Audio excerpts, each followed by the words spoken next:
good day to be Indigenous. Get up, stand up. They are going to become more brutal. Couldn't cut. He didn't cut again. Because all the hippies were trying to be Indians anyway.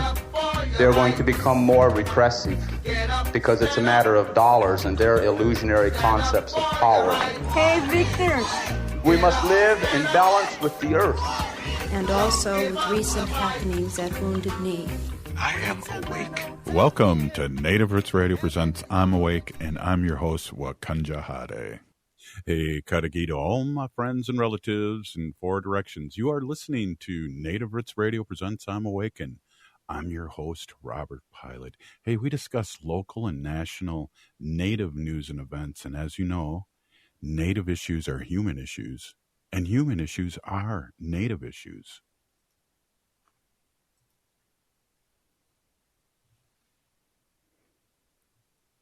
Okay, I don't hear Haley. Hey, well, Rachel, can you hear me? All right. Oh no, I'm having problems hearing. Shoot. Let me jump back and come right back, Haley, if you don't mind. Oh my God. Yeah, I'm here with Rachel Carr-Shunk, who is the Deputy Executive Officer of StrongHearts Native Helpline. And we're here today to talk about the Helpline and everything kind of going on with MMIR and Awareness Month and all of that, because it is May. So, absolutely. I'm super excited to be here and share some information about StrongHearts. And yeah, we can get to it. Hopefully Robert can hear everyone now. Yes, I can. I can hear everyone. Okay, Awesome. good. Hey, Rachel, thanks so much for coming on. And it's exciting always to have a great organization like yours on. Let's talk a little bit, for our listeners, just a little quick overview of what StrongHearts, a Native Helpline, is. Sure. So StrongHearts Native Helpline is a culturally appropriate response to intimate partner violence for our relatives across Indian country. We are a 24/7, 365 days. We have advocates on the line that can provide all kinds of assistance and support to our relatives who may be experiencing intimate partner violence. But not just our relatives who are experiencing that. We also take calls from maybe helpers, right? Maybe family members of people who are experiencing violence, or, just people looking for more information on how to support our relatives that have experienced that. You can contact our advocates 24/7, like I said, at 1-844-7-NATIVE. But we also have text and chat advocacy as well. So they can text that number. It's 1-844-7-NATIVE. Or you can chat on our website at www.strongheartshelpline.org. Yeah, what a great organization. And we love joking around. We kind of started around the same time, Native Roots Radio and StrongHearts. And I've seen you all over. As a matter of fact, in our Ho-Chunk tribal paper, the Hoduk, there's a big ad in there. And so you guys are reaching a lot of our Native people. I think what's really important that there's a coalition between like MMIR and StrongHearts Helpline, and let's talk a little bit about that in this little first segment. Sure. So when we talk about MMIR, well, first, let's just really define how we define it. It's missing and murdered Indigenous relatives. So we try to be inclusive of all of our relatives who may have experienced intimate partner violence or violence that has resulted in our relatives going missing or, unfortunately being murdered and things like that. So there's an intersection between the services that we provide for people that have experienced intimate partner violence and that missing and murdered piece. And there's a lot of intersections, and it's a very complicated topic, but I think across Indian country, in all tribal communities, we know of our relatives who've experienced this type of violence or this crisis, right? And that's the level that it's at. It's at epidemic levels of crisis, because every community that I've been to, you can name multiple families that have experienced this type of violence or this crisis of MMIR.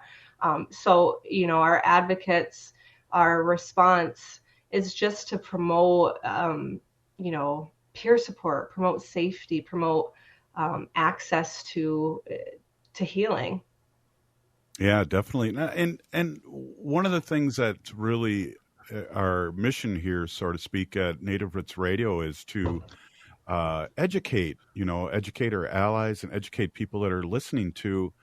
There's a lot of things that happen to Native Americans that I believe a lot of people don't know, and even our allies don't know. And part of that, this has been a story affecting us since colonization and the exploitation of what was originally native land.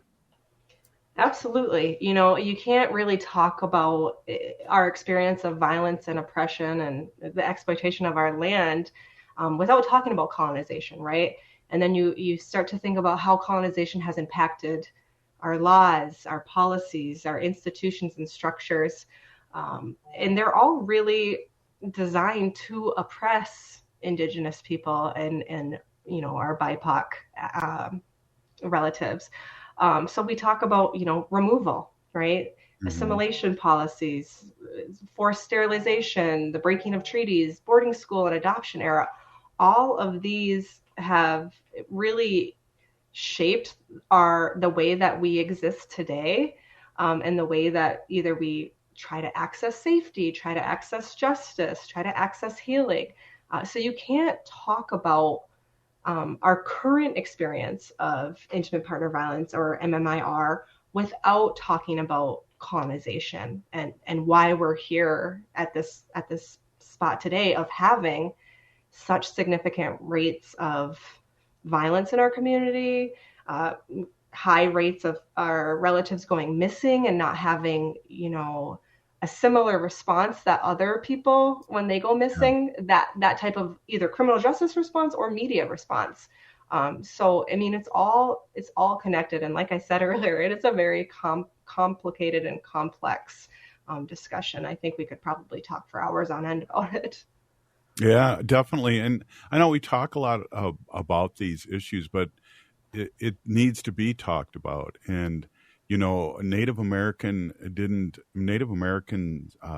society did not just start out this way, and this has been a process, like you said, with a lot of the colonization, boarding schools.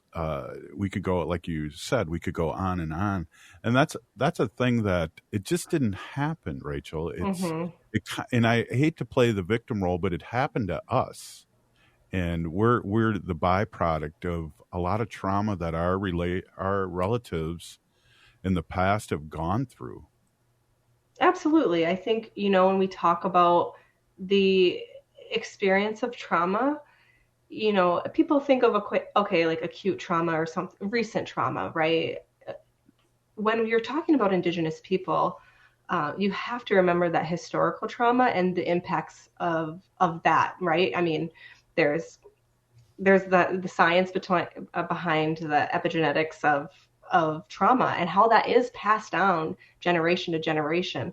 And like I said, the cycles of trauma that exist within our communities results in this experience of a different experience of violence, a different experience of access to systems, a different experience of access to justice that is unique to our communities and our relatives.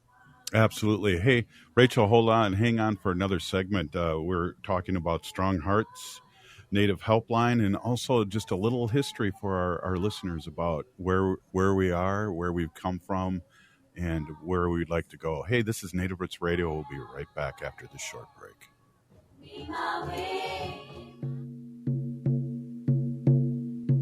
When we heal from our traumas. When we face our fears. Let go of our addictions. When we relearn our values. When we live our teachings. Respecting our elders. Cherishing and honoring our children. When we honor and take care of our spirit. There will be no room left for sexual violence. Sponsored by the Minnesota Indian Women's Sexual Assault Coalition.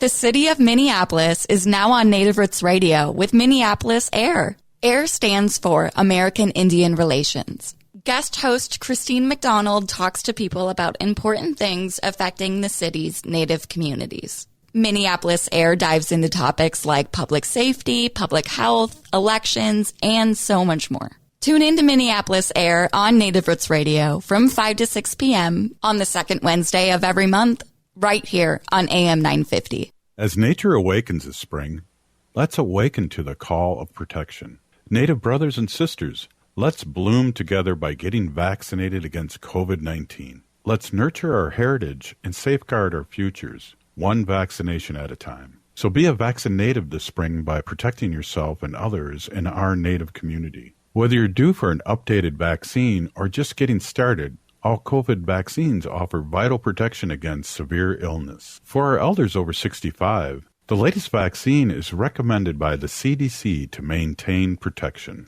So spring forward with strength, Native communities. Embrace the renewal of the season and safeguard our traditions by getting vaccinated against COVID-19. For more information, including details about clinics offering free vaccines, visit vaccines.gov. That's vaccines.gov. This message is brought to you in partnership with the Minnesota Department of Health.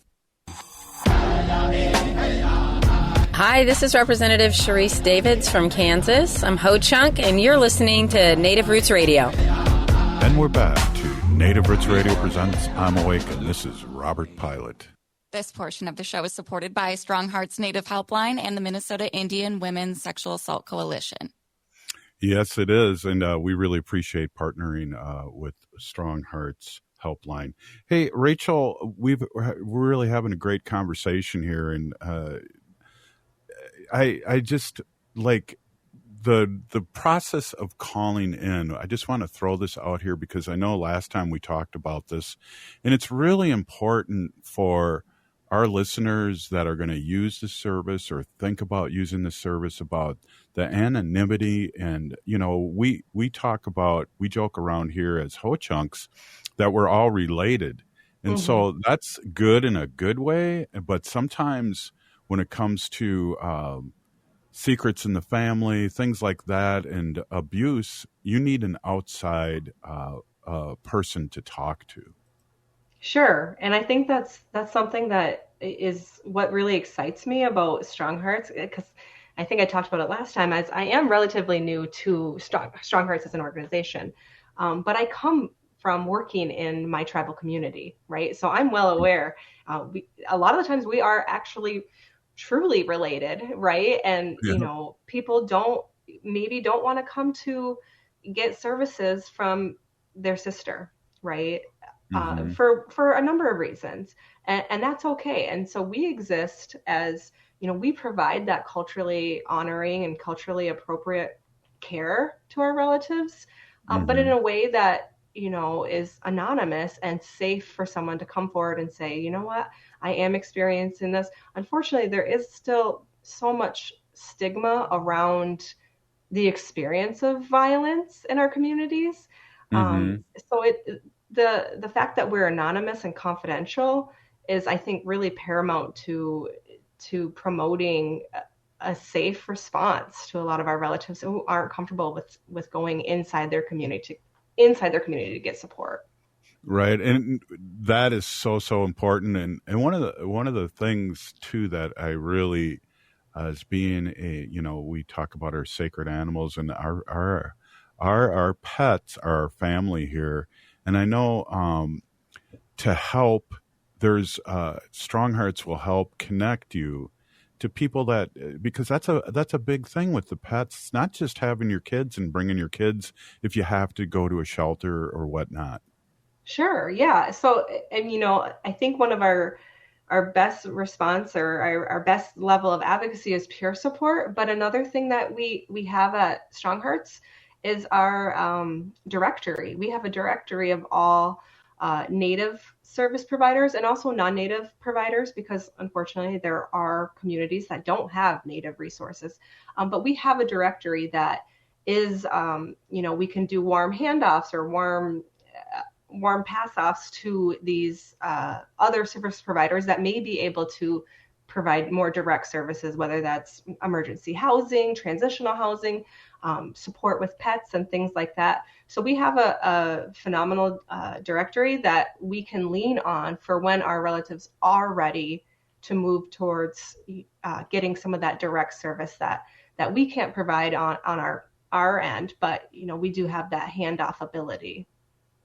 Do you ever feel that some people call and they just need to talk it through?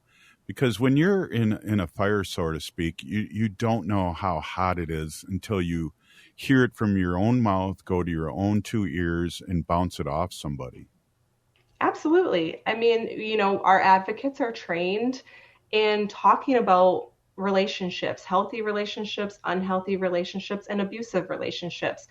So a lot of the times people, they feel a certain way about something, but maybe they're just not sure, right? And so they can give our advocates a call and talk through some of the things that they might find concerning, that they need a little bit of support from our advocates to say, yeah, that's falling on the spectrum of an abusive relationship, or it's unhealthy at this point, or, this is a healthy relationship. So there is that opportunity to kind of talk through some of the things that our relatives are experiencing, and our advocates are trained to help them go through that relationship spectrum and talk through it. And that's great for all ages, because as you were talking about that, well, that's really good for young people. But I think all ages, it's really helpful to bounce that off and what's going on in my life here. This doesn't feel right, and I'm not used to trusting my gut.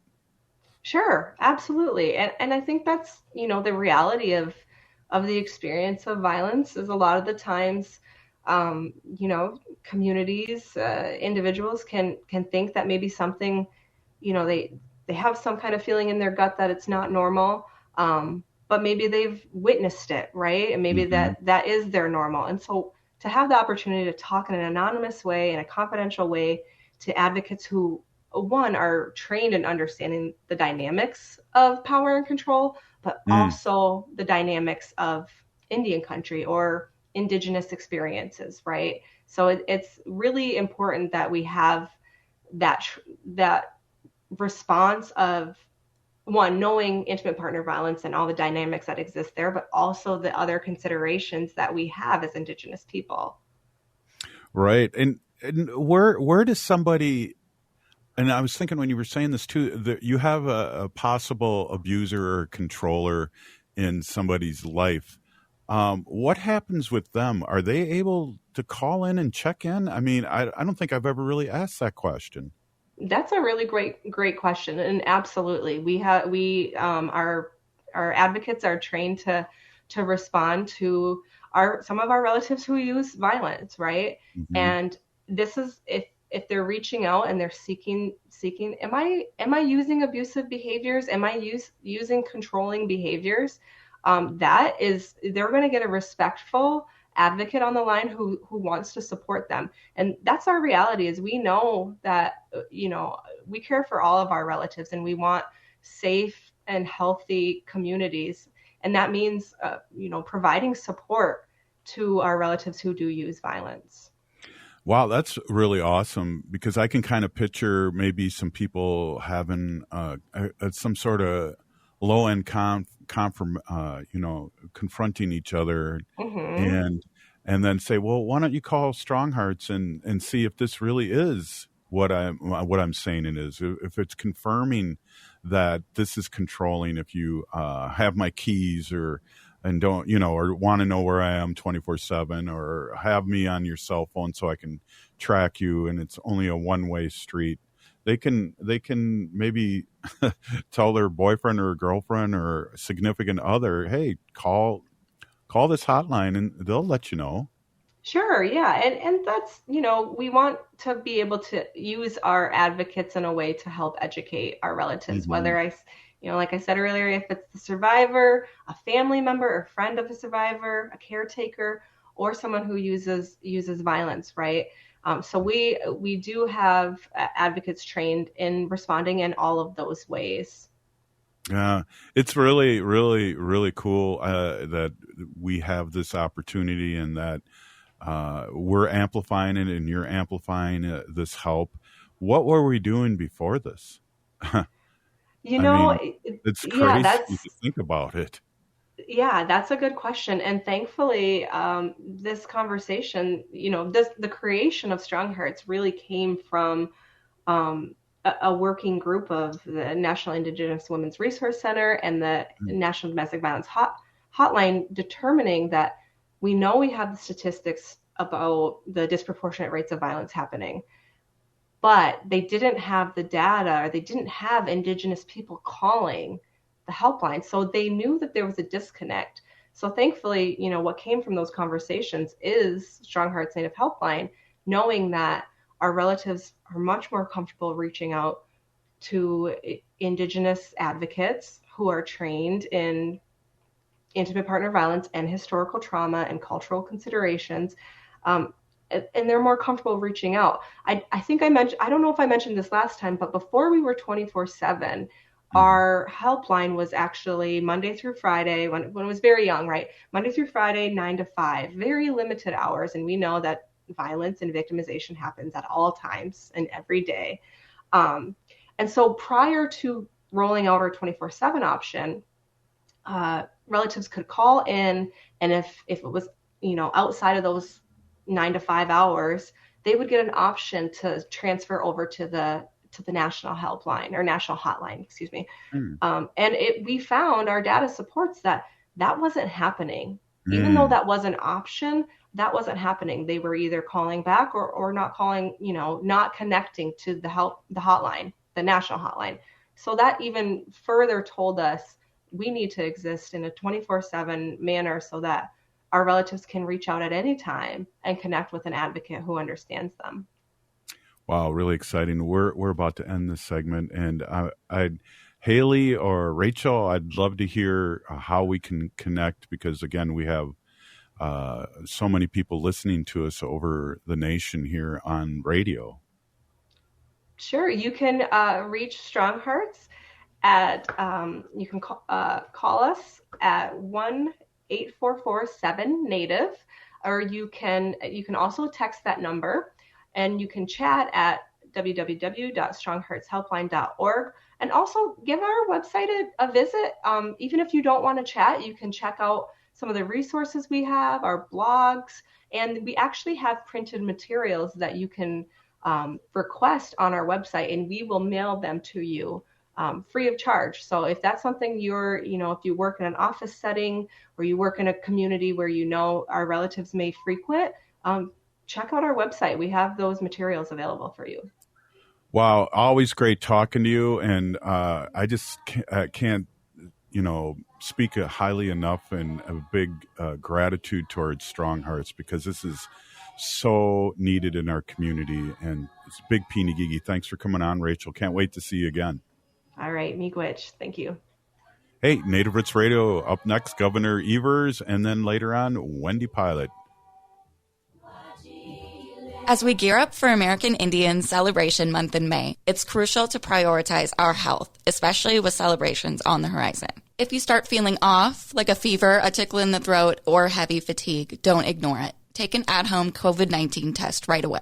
And remember, if you're not feeling well, it's okay to stay home. Your health comes first. A quick note on COVID testing. The Minnesota Department of Health's free COVID-19 at-home testing program has ended. But don't worry. If you're uninsured, you can still find no-cost tests using the CDC's COVID-19 testing locator. If you have health insurance, you might be eligible for free tests or reimbursement for testing expenses. Just ask your local pharmacy or health insurance provider for more information. Stay informed. Stay protected. Let's prioritize our health this American Indian Celebration Month in May and ensure our communities and elders remain safe and healthy. This message is brought to you in partnership with the Minnesota Department of Health. Visit health.state.mn.us. Minnesotans age 65 plus might qualify for Health Partners Minnesota Senior Health Options. The plan includes personal support, coverage for medical, prescription drugs, and dental, plus over 30 extra benefits. Eligibility information is available at healthpartners.com/oneplan. Health Partners is a health plan that contracts with both Medicare and the Minnesota Medical Assistance Medicaid program to provide benefits of both programs to enrollees. Enrollment in Health Partners depends on contract renewal. Doherty Family College at the University of St. Thomas is your pathway to a bachelor's degree. Located in downtown Minneapolis, Doherty Family College offers an affordable education that includes free textbooks, a laptop, meals, career coaches, and a Metro Transit pass. As a full-time Doherty Family College student, you'll benefit from mentorship from St. Thomas faculty, along with paid internships and support from Minnesota's largest private college. Ready to turn your dreams into reality? Apply now at dfc.stthomas.edu. Doherty Family College, your journey to success starts here. The city of Minneapolis is now on Native Roots Radio with Minneapolis AIR. AIR stands for American Indian Relations. Guest host Christine McDonald talks to people about important things affecting the city's Native communities. Minneapolis AIR dives into topics like public safety, public health, elections, and so much more. Tune in to Minneapolis AIR on Native Roots Radio from 5 to 6 p.m. on the second Wednesday of every month, right here on AM 950. AM 950 KTN up, St. Louis Park, Minneapolis, St. Paul. Dive into a world where tradition meets innovation, satire meets symbolism, and Native American art takes center stage. All My Relations Arts and the Native American Community Development Institute proudly unveil Alternative by Frank Buffalo Hyde. Alternative is an electrifying exhibition that uses satire to push boundaries and demand a closer look at the vibrant complexities of Native identity in today's world. So embrace the unexpected and challenge norms with Alternative by Frank Buffalo Hyde. Showing now at All My Relations Arts in Minneapolis. Does your partner make fun of you in front of friends or family? Emotional abuse is sometimes hard to recognize, and an abusive partner may say they were just teasing. But teasing can escalate into something more harmful. If you have questions or concerns, StrongHearts can help. Call or text 1-844-762-8483. That's 1-844-7-NATIVE. Or chat online at www.strongheartshelpline.org. Safe, confidential, anonymous, 24/7. With a look at your AM 950 weather, I'm Patrick Lilia. Clear tonight with a low of 54, then Friday sunshine with a high of 85. Queer Me Out explores the vibrant history of Twin Cities Pride Tuesday, June 4th from 5:30 to 8 at the W Minneapolis at the Fauché. Ticket information at am950radio.com. Tickets 50% off now through Friday with code QMO50. You're listening to Native Roots Radio. This is Spirit from Reservation Dogs. Get up and listen.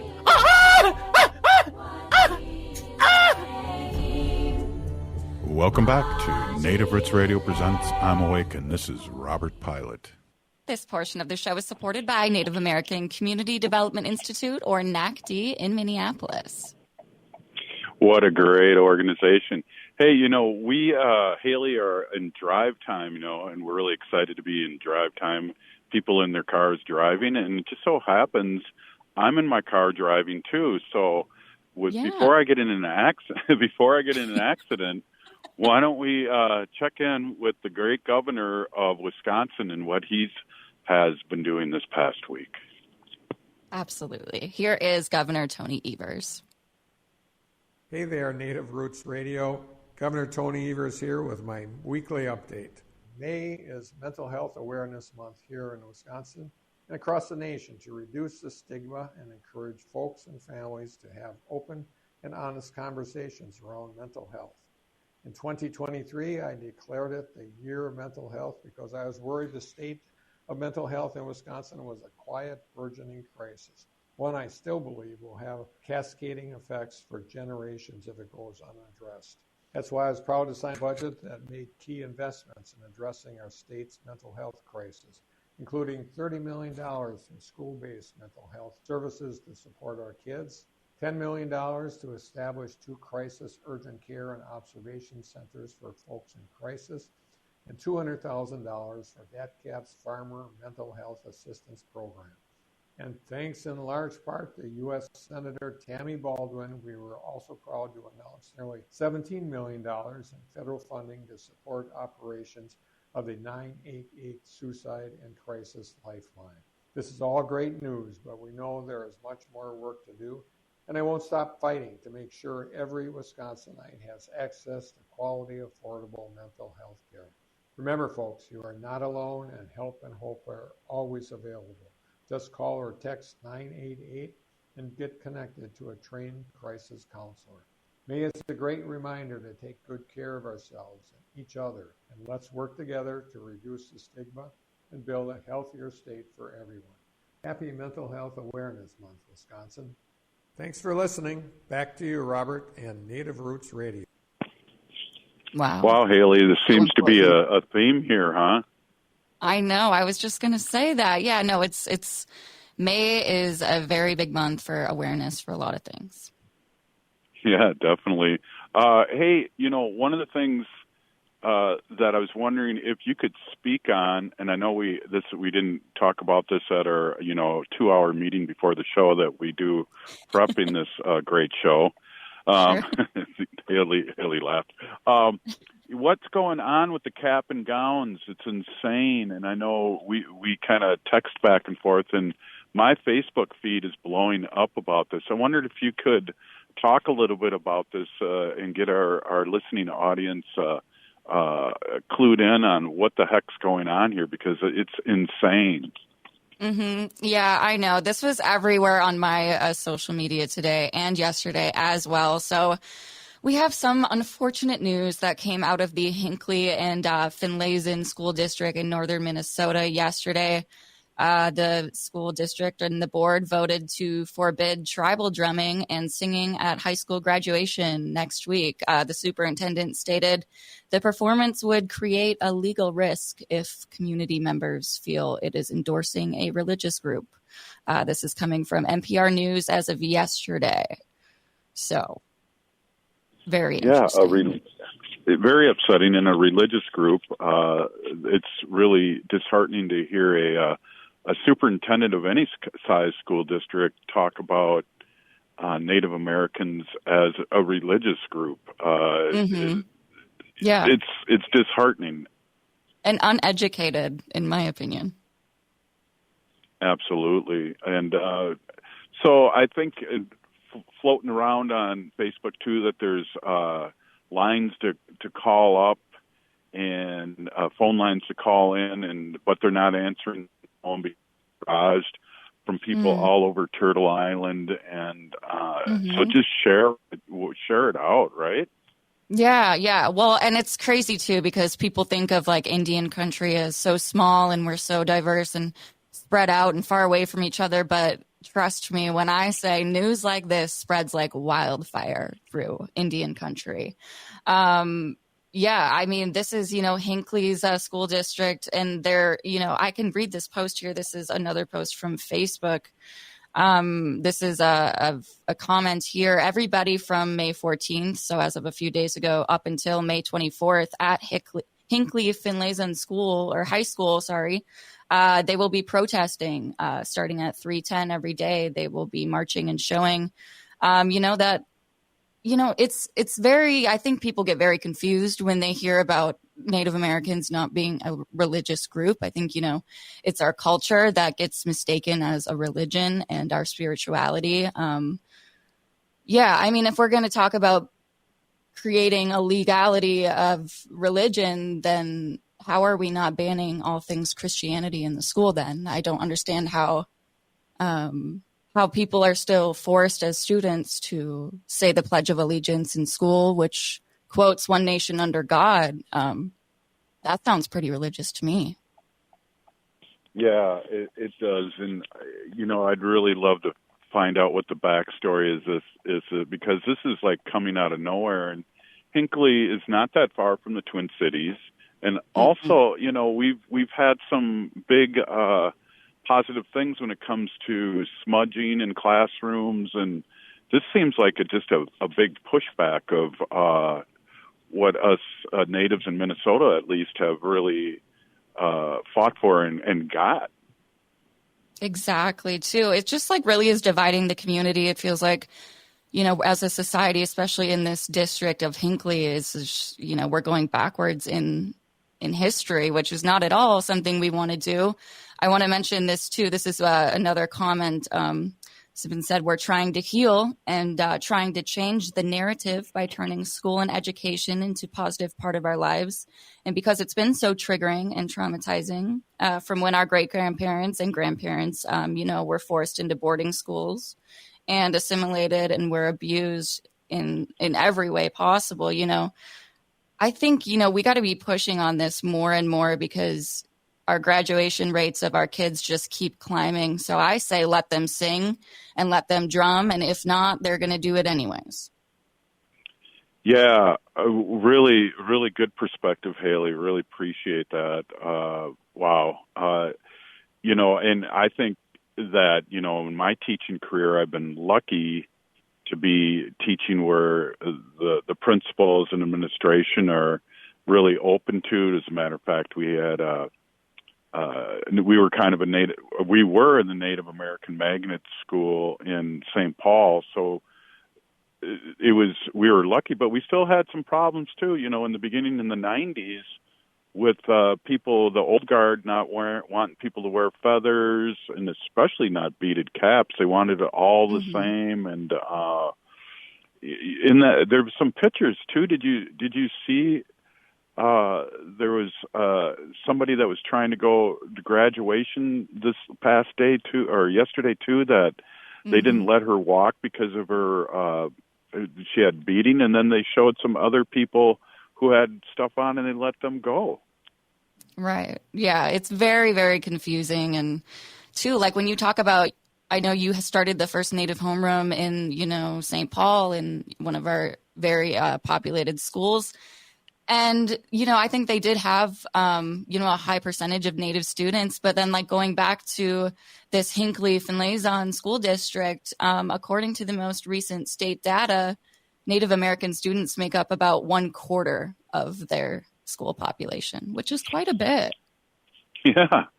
Yeah, definitely, because we're used to 1% and 2% maximum, but different pockets. And I know, like in Black River Falls, for instance, that school district's very large in Ho-Chunks and Natives, and but they still get a lot of backlash out there. And part of me growing my hair back in the day, and I know I've cut it not really short, but it's been cut. That I wanted to really, support our young ones that do grow their hair and do get bullied. And this is a thing that's totally bizarre. It's coming up at the end of school, and all this stuff is happening in not a good way. So it's really good that we talk about this, Haley, and it's really good that we have Native Roots Radio to talk about it. I've talked to some people recently that just give us a lot of credit for getting stuff out like this that no one hears on the air. Right.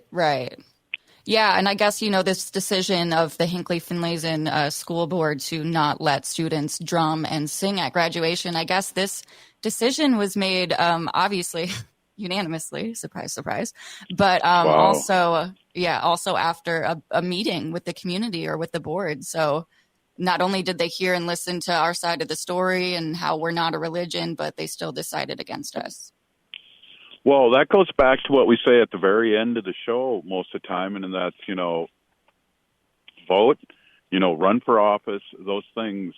And so we have representation, and that we have a chair at the table, and, we're not being fed at the table, but and if there is not a chair for us at the table, get a folding chair and pull yourself up, because we deserve to be there. And amplifying this is just, you reached out to me with this information earlier today, and this is exactly what we have to talk about. I'm kind of glad that we had a little problem with segment 3,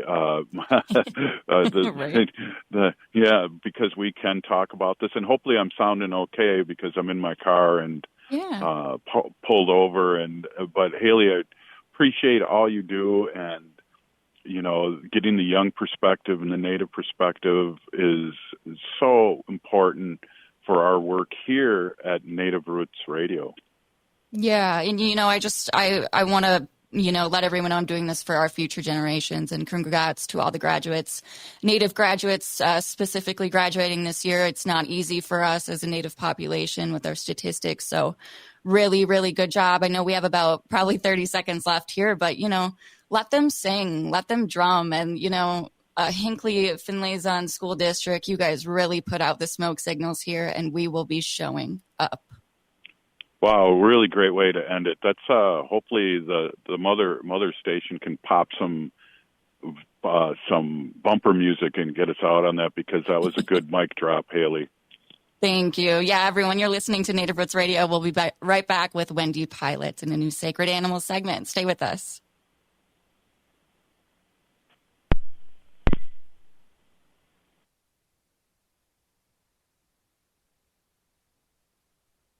Signing up for $1 bus and train rides with the Transit Assistance Program, or TAP, is quick and easy. Do it straight from your computer or phone by uploading one of the pre-approved documents listed at metrotransit.org/TAP along with a copy of your ID. We'll mail you a go-to card with a full year of discounted rides. For questions or translation help, call 612-373-3333. That's 612-373-3333. J&S Bean Factory is a Native-owned, community-supported, cozy, artsy coffee shop which offers roasted on-site beans, live music, and baked goods. Relax in the beautiful outside patio. City Pages writes, voted top 10 coffee shops. Tucked into a quiet corner of St. Paul's Highland Park neighborhood, this coffee shop roasts beans on-site from the best coffee-growing countries in the world. Located at 1518 Randolph Avenue, St. Paul. The good stuff. Why must the world be so cold? They've gone against what was told. Thinking rape is cool? Think about it. They think it's not wrong, violence against women, the rape, the abuse, the emotional, physical. They all hold the hate. Think about it. Is it right or wrong? What attracts you? I'm not saying no names, but you laugh. Talk about it like nothing is wrong. Think about it. They all hold the hate. Gotta stop the violence. Stop the hate. Think about it. Sponsored by the Minnesota Indian Women's Sexual Assault Coalition. Some people won't give you the real talk on drugs, but it's time we know the facts. Fentanyl is often laced into illicit drugs and used to make fake versions of prescription pills. You can't see it, taste it, or smell it. Suppliers mix fentanyl into their products because it's potent and cheap, and the dealer might not even know. Keep yourself and others safe by knowing the real deal on fentanyl. Get the facts. Go to realdealonfentanyl.com. This message is brought to you by the Ad Council. Hi, I'm Tiergan. And I'm Hadley. We're two of the very first listeners, and we're still listening to Native Roots Radio. Oh, Hey, this portion of the show is sponsored by Howling for Wolves, protecting wolves for future generations.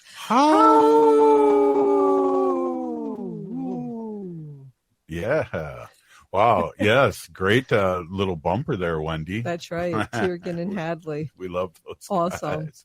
It's always great to see them. They're at a lot of events in the cities, a lot of Native events, a lot of energy events, a lot of really cool stuff. And, yes. You know, it's funny. We have Haley, we have her shirts.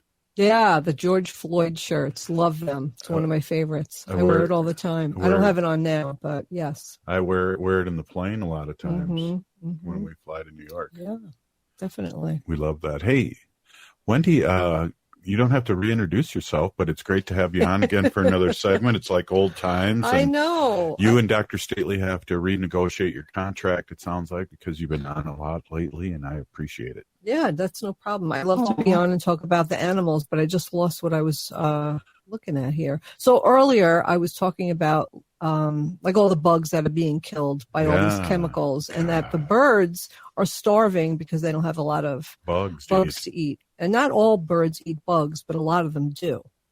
But so some of the birds that eat bugs, I'm really surprised to hear this, and I'm a little upset about some of the bugs that they do eat, because some of them eat like butterflies and stuff.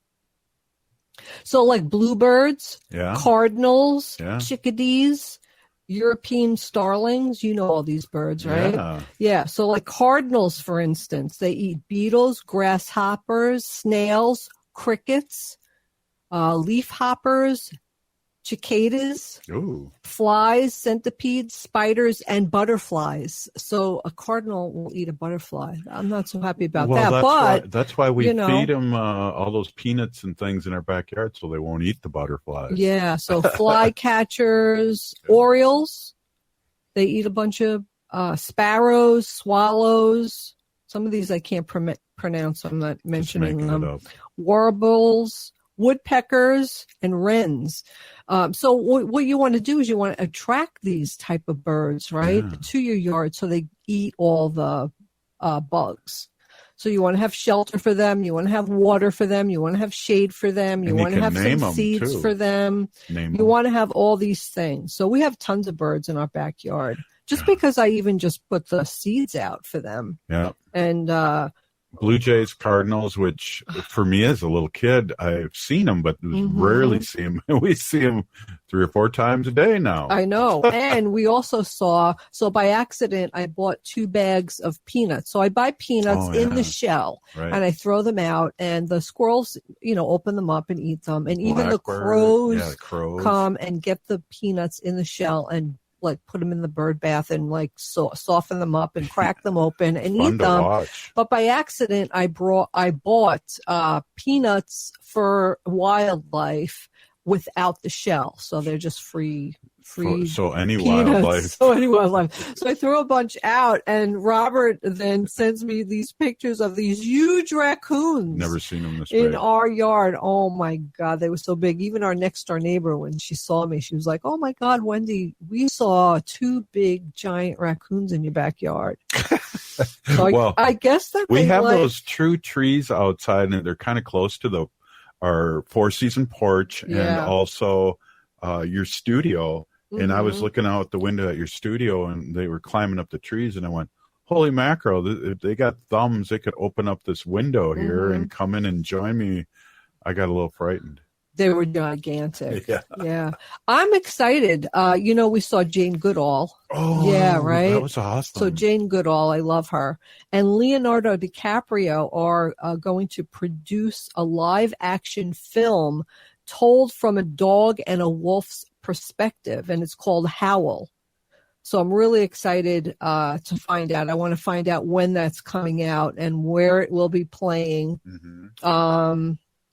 Maybe we can get Leonardo on. I'd like to get Jane. Never mind Leonardo. I'd rather have Jane Goodall on. But they hope that this film will help change perceptions of the big bad wolf. So I'm looking forward to that. I have that kind of bookmarked in my my stuff here. So here's another good point.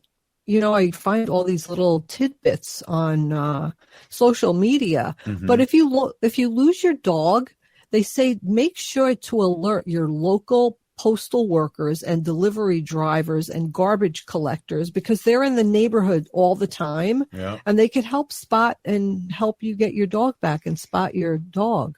Remember when we lost Mickey? I do. I'll never forget that. The little girl called you, or a little boy called you? Little boy, yeah. Oh my God, that was What'd he say? one of the worst days of my life. I think I cried for 15 hours straight.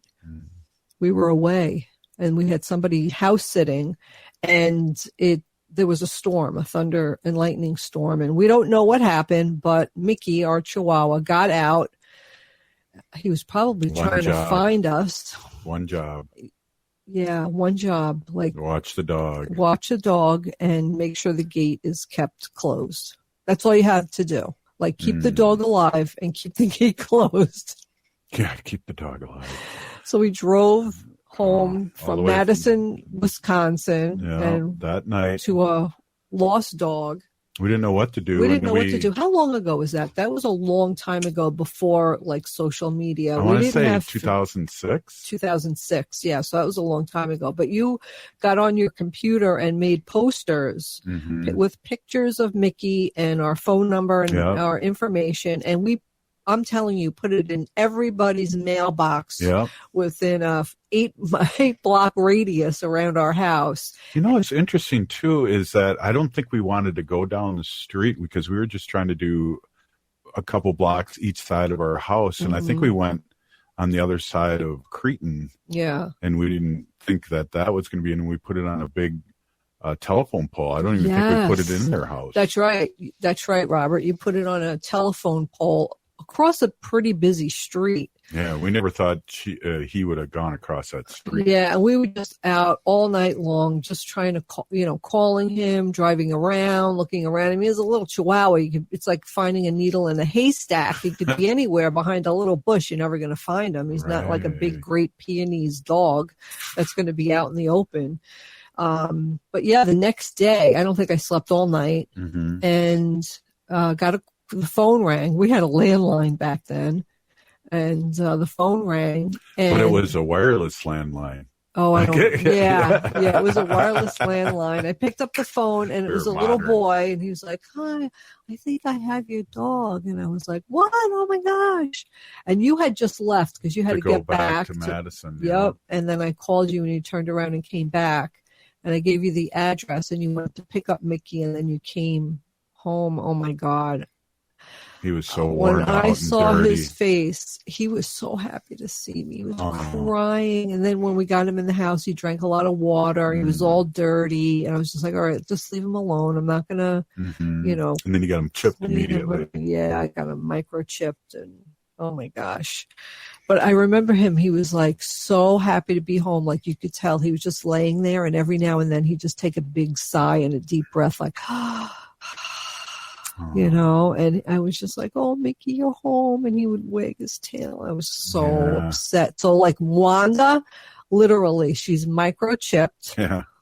She has a collar on that I bought that has, what is it? It's like a Bluetooth GPS. Yes. So I could find, no matter where she is, I could find her on the map.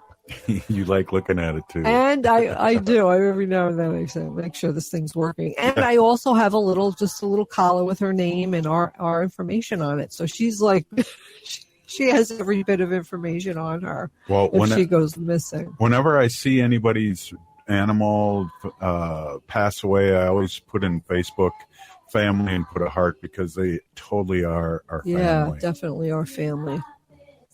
Absolutely. Hey, thanks, Wendy. Hey, yeah, absolutely. My pleasure. You've been listening to Native Roots Radio presents I'm Awake. We're still here. We are the 7th generation. Free Leonard Peltier.